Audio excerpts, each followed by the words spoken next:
Hello guys. आज मैं आप लोग के बीच नए टॉपिक के साथ इस चैनल के माध्यम मैं यहाँ पे आ रहा हूँ, जो कि चैनल का नाम है साइंस एंड मैथमेटिकल सोसाइटी।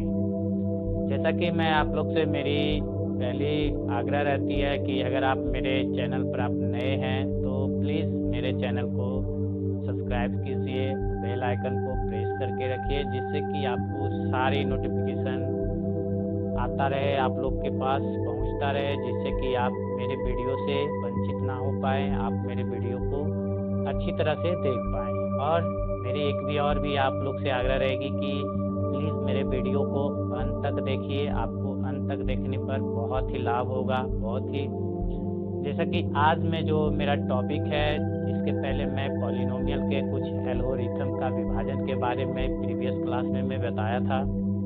आज मैं उसी का एक कुछ टॉपिक में लेके आया हूँ, जो कि वो एक वीवीआई के तौर पे भी है। वो क्वेश्चन बोर्ड एग्ज़ाम में भी ज़्यादातर पूछे जाते हैं, तो उसी का मैं आज डिस्कस करूँगा, उसी के बारे में बताऊँगा।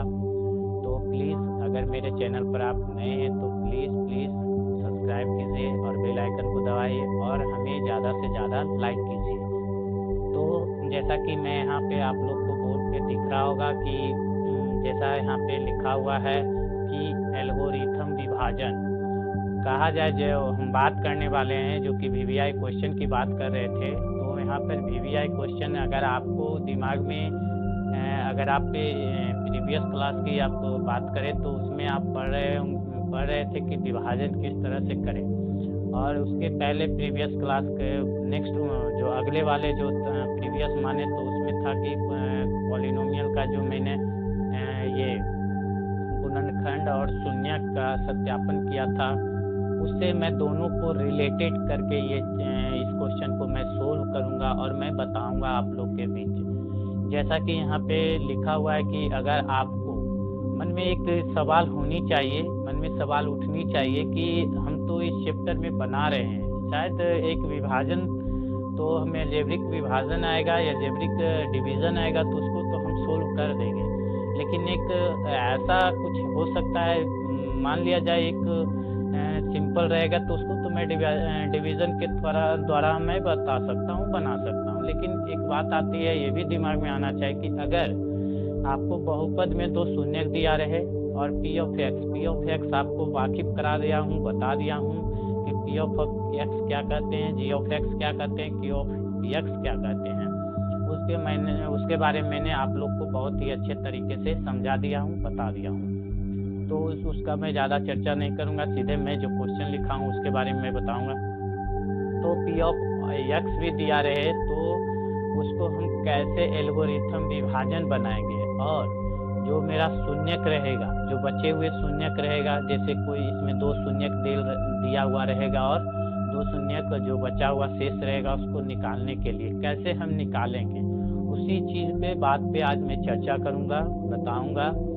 और सबसे बड़ी बात है कि आप लोग को मैं जो हमारे इस बार भी स्टूडेंट जो कि देने वाले हैं 10th का बिहार बोर्ड का, मैं सबसे पहले उन लोगों को बहुत आशीर्वाद देना चाहता हूं कि प्लीज़ आप लोग बहुत अच्छे से पढ़िए और आप बोर्ड में जाके अच्छे से एग्ज़ाम दीजिए, अच्छे से बना के आइए, जिससे कि आपका रिजल्ट अच्छा हो और बढ़िया हो।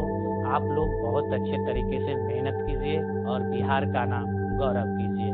तो ऐसा अगर आप लोग मोटिव है तो उस चीज़ को लेके वो जो मैं आप लोग को जो वीवीआई क्वेश्चन होती है उसके बारे में आप लोग से डिस्कस करूंगा, बताऊंगा।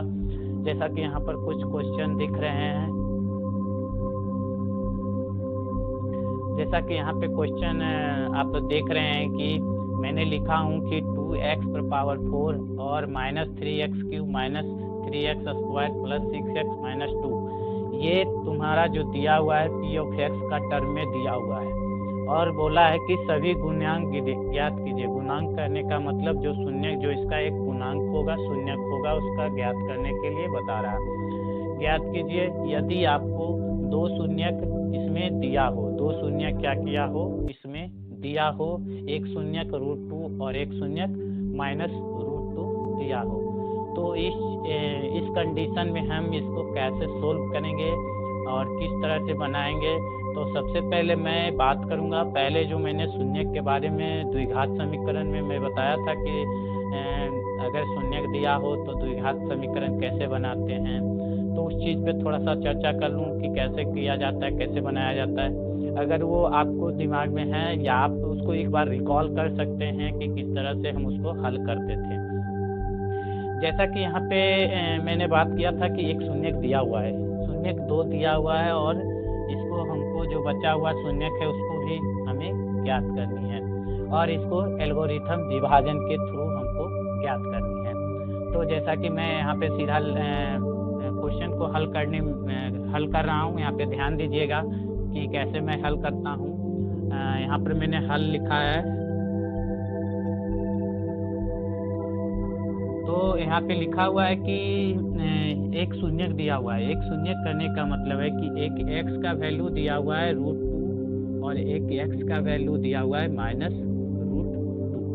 तो यहाँ पर कहने का अर्थ है कि अगर शून्यक करने का है तो अगर शून्यक निकालने की बात करें तो x जो बराबर रहता है रूट को जब शून्यक के बराबर में करेंगे तो ये क्या होगा, बराबर के इधर जो प्लस चिन्ह रहता है तो इधर माइनस हो जाता है, बराबर 0, और जो माइनस रहता है वो प्लस हो जाता है। तो यहाँ पर मैंने 2 कंडीशन यहाँ पे बता दिया कि किस तरह शून्यक करने का मतलब कि ये शून्य के बराबर होगा।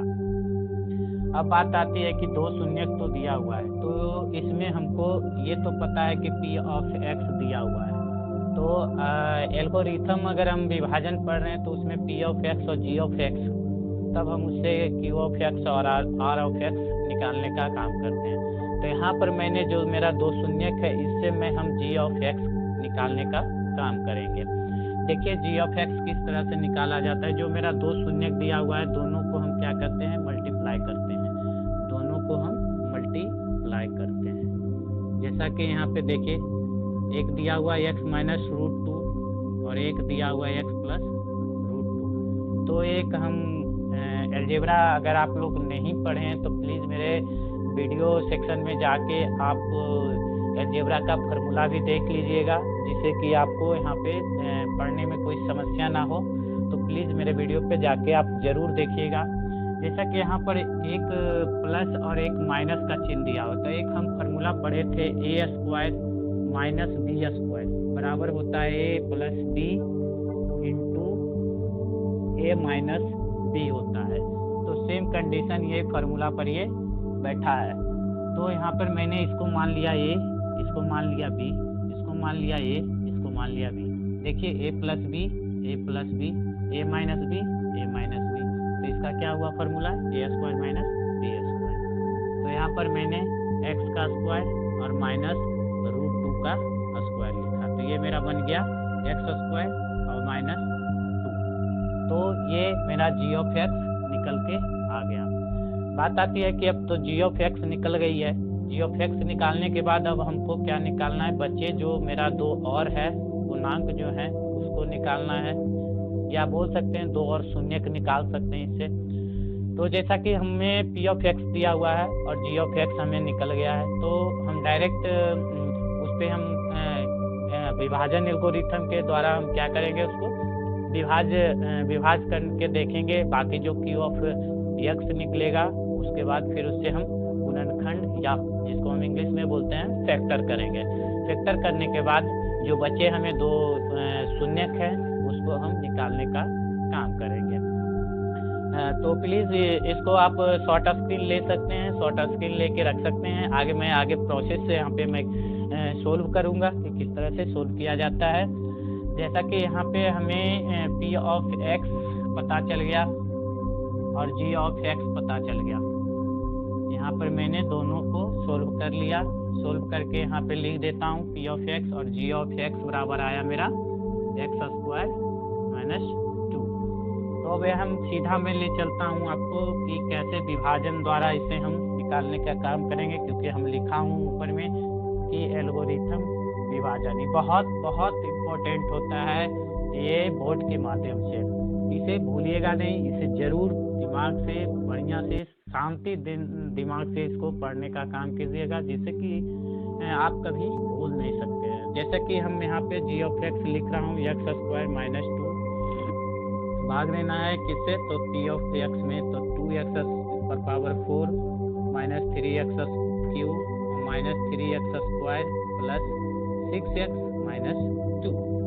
तो मैं बताया था कि कैसे यहाँ पे 2x 4 लाने के लिए, तो मैं उस पर ज़्यादा चर्चा नहीं करूँगा, डायरेक्ट हम यहाँ पे आपको सोल्व करते हुए बताते चले जाऊँगा। तो यहाँ पे लाना है 2x 4, तो यहाँ पे 2 पावर है, 2 पावर है, तो पता है कि 2 पावर लाने के लिए 2 पावर को गुना करेंगे, और आगे 2 लिखा हुआ है तो 2, तो यहाँ पर मैंने लिखूँगा 2x पावर 2, तो ये मेरा बन के आएगा 2x पर पावर 4, और ये मेरा फिर ये इससे गुना करूँगा तो ये मेरा हो जाएगा 2 दूना 4 माइनस 4x स्क्वायर। हमने बताया था कि जिस सेम के पास लिखना है और बाकी फिर माइनस चिन्ह चेंज करना है। तो ये हो जाएगा माइनस, प्लस है तो माइनस, और माइनस है तो प्लस, ये हो जाएगा कैंसिल। आगे जो मेरा ये है इसको लिख देने का काम करेंगे, और ये मेरा जो बना ये हो जाएगा तुम प्लस एक्स स्क्वायर, और आगे जो एक और बचा हुआ है इसको मैंने लिखा। अब फिर मैं यहाँ पे लाना है हमको 3x क्यूब लाने के लिए हम यहाँ पे क्या करेंगे, माइनस 3x का गुणांक करेंगे, माइनस 3x का गुणांक करेंगे, जिससे कि ये मेरा हो जाएगा माइनस 3x क्यूब, और ये मेरा बन जाएगा माइनस प्लस 6x बच जाएगा, और यहाँ पर क्या हो जाएगा प्लस और ये माइनस, तो ये मेरा दोनों क्या हुआ कैंसिल हो गया, और ये बच गया एक्स स्क्वायर और माइनस 2। यहाँ पर देख लीजिए एक्स स्क्वायर माइनस 2 है, यहाँ पे भी एक्स स्क्वायर माइनस 2 है, तो प्लस 1 से गुना करेंगे तो ये मेरा बन के आएगा एक्स स्क्वायर माइनस 2, तो माइनस प्लस कैंसिल, रिमाइंडर मेरा क्या बचा, 0 बचा। तो क्यू ऑफ एक्स भी हमें मालूम हो गया कि क्यू ऑफ एक्स बराबर क्या आया, 2x स्क्वायर, यहाँ पे क्यू ऑफ एक्स बराबर हो जाएगा 2x square minus 3x plus 1, तो ये मेरा निकल के आ गया। अब इससे हमको क्या करना है, तो शून्यक दिया हुआ था, बचे हुए 2 शून्यक और हमें ज्ञात करना है। तो 2 शून्यक इससे हम अब ज्ञात करेंगे। जैसा कि आपको कहीं भी दिक्कत है तो प्लीज़ आप देख सकते हैं अच्छे तरीके से, मैं विभाजन करके मैं बताया क्यू ऑफ एक्स निकाला हूँ। अब क्यू ऑफ एक्स को फैक्टर करूँगा, क्यू ऑफ एक्स को क्या करूँगा, फैक्टर करूँगा, जो कि हमारे जो बचे 2 शून्यक हैं उसको मैं निकालने का काम करूँगा। तो इसको मैं रिमूव कर रहा हूँ, मिटा रहा हूँ, तो प्लीज़ यहाँ पे आगे देखिएगा कि किस तरह से मैं फैक्टर करने का काम करता हूँ। ये जो मेरा आया था क्या, 2 क्यू ऑफ एक्स आया था यहाँ पे 2x स्क्वायर और माइनस 3x और प्लस 1 आया था। अब यहाँ पे मैंने तो 2 शून्यक तो मैंने यहाँ पे क्वेश्चन पे दिया हुआ था, और यहाँ से हमको 2 और निकालनी है। तो क्वाड्रेटिक जब फैक्टर करेंगे किस तरह, तो वो आपको मैंने बताया कि फर्स्ट टर्म और लास्ट टर्म को गुना किया जाता है, उसके बाद फिर इसको बनाया जाता है। तो इसको मैं सीधा वहाँ पे निकाल रहा हूँ, 2x स्क्वायर, ये मेरा हो जाएगा 2x और माइनस x और प्लस 1, तो ये मेरा हो जाएगा 2x कॉमन लेंगे तो x माइनस 1, और माइनस 1 कॉमन लेंगे तो x माइनस 1, तो x माइनस 1 और x माइनस 1 कॉमन ले लिया तो ये हो गया x माइनस 1, और ये बच गया 2x माइनस 1। इससे फिर मैंने शून्यक निकालने का काम करूँगा, इससे शून्यक निकाल लूँगा। इससे पहला मेरा एक शून्यक निकलेगा, x माइनस 1 है बराबर 0, x बराबर 1, और एक 2x माइनस 1 बराबर 0, और 2x बराबर 1, x बराबर 1/2। तो यहाँ पर एक पहले जो कि दिया हुआ था पहला 2 शून्य, एक दिया हुआ था √2 और एक माइनस √2, और मेरा 2 निकल के आया 1 और 1/2। तो ये मेरा क्या हुआ कि जो बचे हुए भी था वो निकल के आ गया। तो इस तरह से अगर कहीं भी आपको क्वेश्चन दिखे, कहीं भी बने हुए, कहीं भी आपको बनाने के लिए मिले, तो आप इसे इस तरह से आप सोल्व कर सकते हैं, बना सकते हैं। आई होप, आशा करता हूँ कि आप अच्छे तरीके से आप सीख गए होंगे, समझ गए होंगे। और अगर आपको कहीं भी दिक्कत हो तो प्लीज़ मेरे कमेंट बॉक्स में आप कमेंट कर सकते हैं। और मेरी जो अगली नेक्स्ट क्लास आने वाली है, इस पे एक मैं द्विघात समीकरण बनाने के लिए बता दिया था। अब मैं एक शायद इस चैप्टर का मैं वो लास्ट वीडियो मैं रखूँगा, जिसमें कि सिर्फ बताने का हमें रहेगा कि त्रिघात बहुपद कैसे बनाया जाता है अगर शून्य दिया रहे। शून्य करने का मतलब अल्फा, बीटा, गामा का मान दिया रहे तो उससे त्रिघात बहुपद कैसे बनाएंगे, तो उसके बारे में नेक्स्ट वीडियो में आप लोग से चर्चा करूँगा। तब तक मेरे वीडियो पर बने रहिएगा और आप मेरे वीडियो को प्लीज़ लास्ट तक देखिएगा। और एक चीज़ और आप लोग को मैं बताना चाहता हूँ कि जो मेरा नेक्स्ट वीडियो, जो अगली जो क्लास आएगी चैप्टर का, तो मैं मेंसुरेशन का चैप्टर में लेके आऊँगा। मेंसुरेशन के बारे में बहुत लोगों का मेरे पास कमेंट आया है कि प्लीज़ आप मेंसुरेशन रिलेटेड क्वेश्चन बताइए, प्लीज़ सिखाइए। तो मैं मेंसुरेशन से जो मेरी ये जो बता रहे हैं, ये चैप्टर मेरा एंड होगा। एंड होने के बाद फिर मैं मेंसुरेशन का चैप्टर में लेके आऊँगा और बहुत ही अच्छे तरीके से मैं बताऊँगा, कोशिश करूँगा। जब तक मेरे चैनल पे बने रहिएगा और ज़्यादा से ज़्यादा शेयर कीजिएगा। Thank you.